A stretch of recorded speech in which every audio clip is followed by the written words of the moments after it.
பரிசுத்த வேதாகமம் புதிய ஏற்பாடு மார்க்கு 7ஆம் அதிகாரம். எருசலேமிலிருந்து வந்த பரிசேயரும் வேத பாரகரில் சிலரும் அவரிடத்தில் கூடி வந்தார்கள்.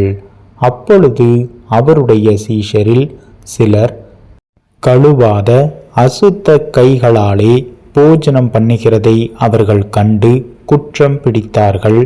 ஏனெனில் பரிசேயர் முதலிய யூதர் அனைவரும் முன்னோர்களின் பாரம்பரியத்தை கைக்கொண்டு அடிக்கடி கை கழுவினாலொழிய சாப்பிட மாட்டார்கள். கடையிலிருந்து வரும்போதும் ஸ்நானம் பண்ணாமல் சாப்பிட மாட்டார்கள். அப்படியே செம்புகளையும் கிண்ணங்களையும் செப்பு குடங்களையும் மனைகளையும் கழுவுகிறதுமல்லாமல் வேறு அநேக ஆசாரங்களையும் கை கொண்டு வருவார்கள். அப்பொழுது அந்த பரிசேயரும் வேத பாரகரும் அவரை நோக்கி, உம்முடைய சீஷர்கள் முன்னோர்களின் பாரம்பரியத்தை மீறி ஏன் கை கழுவாமல் சாப்பிடுகிறார்கள் என்று கேட்டார்கள். அவர்களுக்கு அவர் பிரதியுத்தரமாக, இந்த ஜனங்கள் தங்கள் உதடுகளினால் என்னை கனம் பண்ணுகிறார்கள், அவர்கள் இருதயமோ எனக்கு தூரமாய் விலகி இருக்கிறது என்றும் மனுஷருடைய கற்பனைகளை உபதேசங்களாக போதித்து வீணாய் எனக்கு ஆராதனை செய்கிறார்கள் என்றும் எழுதியிருக்கிற பிரகாரம் மாயக்காரராகிய உங்களை குறித்து ஏசாயா நன்றாய் தீர்க்க தரிசனம் சொல்லியிருக்கிறான். நீங்கள் தேவனுடைய கட்டளையை தள்ளிவிட்டு மனுஷருடைய பாரம்பரியத்தை கை கொண்டு வருகிறவர்களாய் கிண்ணங்களையும் செம்புகளையும் கழுவுகிறீர்கள் மற்றும் இப்படிப்பட்ட அநேக சடங்குகளையும் அனுசரித்து வருகிறீர்கள் என்றார். பின்னும் அவர் அவர்களை நோக்கி, நீங்கள் உங்கள் பாரம்பரியத்தை கை கொள்ளும்படிக்கு தேவனுடைய கட்டளைகளை வியர்த்தனமாக்கினது நன்றாயிருக்கிறது. எப்படியெனில், உன் தகப்பனையும் உன் தாயையும் கனம் பண்ணுவாயாக என்றும், தகப்பனையாவது தாயையாவது நிந்திக்கிறவன் கொல்லப்பட வேண்டும் என்றும் மோசே சொல்லியிருக்கிறாரே. நீங்களோ ஒருவன் தன் தகப்பனையாவது தாயையாவது நோக்கி, உனக்கு நான் செய்யத்தக்க உதவி ஏது உண்டோ அதை கொர்பான் என்னும் காணிக்கையாக கொடுக்கிறேன் என்று சொல்லிவிட்டால் அவனுடைய கடமை தீர்ந்தது என்று சொல்லி அவனை இனி தன் தகப்பனுக்காவது தன் தாய்க்காவது யாதொரு உதவியும் செய்ய ஒட்டாமல் நீங்கள் போதித்த உங்கள் பாரம்பரியத்தினால் தேவ வசனத்தை அவமாக்குகிறீர்கள். இதுபோலவே நீங்கள் மற்றும் அநேக காரியங்களையும் செய்கிறீர்கள் என்று சொன்னார். பின்பு அவர் ஜனங்கள் எல்லாரையும் வரவழைத்து அவர்களை நோக்கி, நீங்கள் எல்லாரும் எனக்கு செவி கொடுத்து உணருங்கள். மனுஷனுக்கு புறம்பே இருந்து அவனுக்குள்ளே போகிறதொன்றும் அவனை தீட்டுப்படுத்த மாட்டாது. அவன் உள்ளத்திலிருந்து புறப்படுகிறவைகளை அவனை தீட்டுப்படுத்தும். கேட்கிறதற்கு ஒருவன் காதுள்ளவனாயிருந்தால் கேட்க கடவன் என்றார். அவர் ஜனங்களை விட்டு வீட்டுக்குள் பிரவேசித்த போது அவருடைய சீஷர்கள் அவர் சொன்ன உவமையை குறித்து அவரிடத்தில் விசாரித்தார்கள்.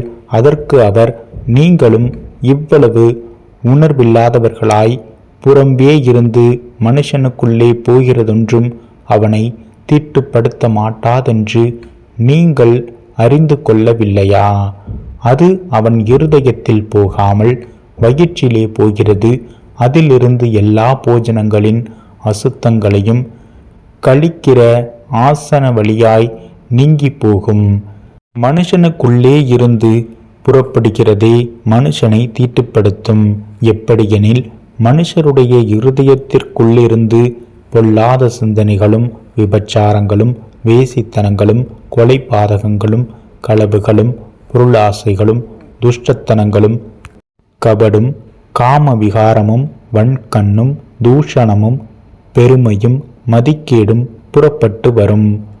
பொல்லாங்கானவைகளாகிய இவைகளெல்லாம் உள்ளத்திலிருந்து புறப்பட்டு மனுஷனை தீட்டுப்படுத்தும் என்றார். பின்பு அவர் எழுந்து அவ்விடம் விட்டு புறப்பட்டு தீரு சீதோன் பட்டணங்களின் எல்லைகளில் போய் ஒரு வீட்டுக்குள் பிரவேசித்து ஒருவரும் அதை அறியாதிருக்க விரும்பியும் அவர் மறைவாயிருக்க கூடாமற் போயிற்று. அசுத்த ஆவி பிடித்திருந்த ஒரு சிறு பெண்ணின் தாயாகிய ஒரு ஸ்திரீ அவரை குறித்து கேள்விப்பட்டு வந்து அவர் பாதத்தில் விழுந்தாள். அந்த ஸ்திரீ சீரோபெனிக்கியா தேசத்தாளாகிய கிரேக்க ஸ்திரீயாயிருந்தாள். அவள் தன் மகளை பிடித்திருந்த பிசாசை துரத்திவிட வேண்டும் என்று அவரை வேண்டிக் கொண்டாள். இயேசு அவளை நோக்கி, முந்தி பிள்ளைகள் திருப்தி அடையட்டும், பிள்ளைகளின் அப்பத்தை எடுத்து நாய்க்குட்டிகளுக்கு போடுகிறது நல்லதல்ல என்றார். அதற்கு அவள், மெய்தான் ஆண்டவரே, ஆகிலும் மேஜையின் கீழிருக்கும் நாய்க்குட்டிகள் பிள்ளைகள் சிந்துகிற துணிக்கைகளை தின்னுமே என்றாள். அப்பொழுது அவர், நீ சொன்ன அந்த வார்த்தையின் நிமித்தம் போகலாம், பிசாசு உன் மகளை விட்டு நீங்கி போயிற்று என்றார். அவள் தன் வீட்டுக்கு வந்தபொழுது பிசாசு போய்விட்டதையும் தன் மகள் கட்டிலில் படுத்திருக்கிறதையும் கண்டாள். மறுபடியும் அவர் தீரு சீதோன் பட்டணங்களின் எல்லைகளை விட்டு புறப்பட்டு தெக்கப்போலியின் எல்லைகளின் வழியாய் கலிலேயா கடலருகே வந்தார். அங்கே கொன்னை வாயுடைய ஒரு செவிடனை அவரிடத்தில் கொண்டு வந்தார்கள். அவர் தமது கையை அவன் மேல் வைக்கும்படி வேண்டிக் கொண்டார்கள். அப்பொழுது அவர் அவனை ஜனக்கூட்டத்தை விட்டு தனியே அழைத்து கொண்டு போய் தம்முடைய விரல்களை அவன் காதுகளில் வைத்து உமிழ்ந்து அவனுடைய நாவை தொட்டு வானத்தை அண்ணாந்து பார்த்து பெருமூச்சு விட்டு எப்பத்தா என்றார். அதற்கு திறக்கப்படுவாயாக என்று அர்த்தமாம். உடனே அவனுடைய செவிகள் திறக்கப்பட்டு அவனுடைய நாவின் கட்டும் அவிழ்ந்து அவன் செவ்வையாய் பேசினான். அதை ஒருவருக்கும் சொல்ல வேண்டாம் என்று அவர்களுக்கு கட்டளையிட்டார். ஆகிலும் எவ்வளவு அதிகமாய் அவர்களுக்கு கட்டளையிட்டாரோ அவ்வளவு அதிகமாய் அவர்கள் அதை பிரசித்தம் பண்ணி எல்லாவற்றையும் நன்றாய் செய்தார். செவிடர் கேட்கவும் ஊமையர் பேசவும் பண்ணுகிறார் என்று சொல்லி மென்மேலும் ஆச்சரியப்பட்டார்கள்.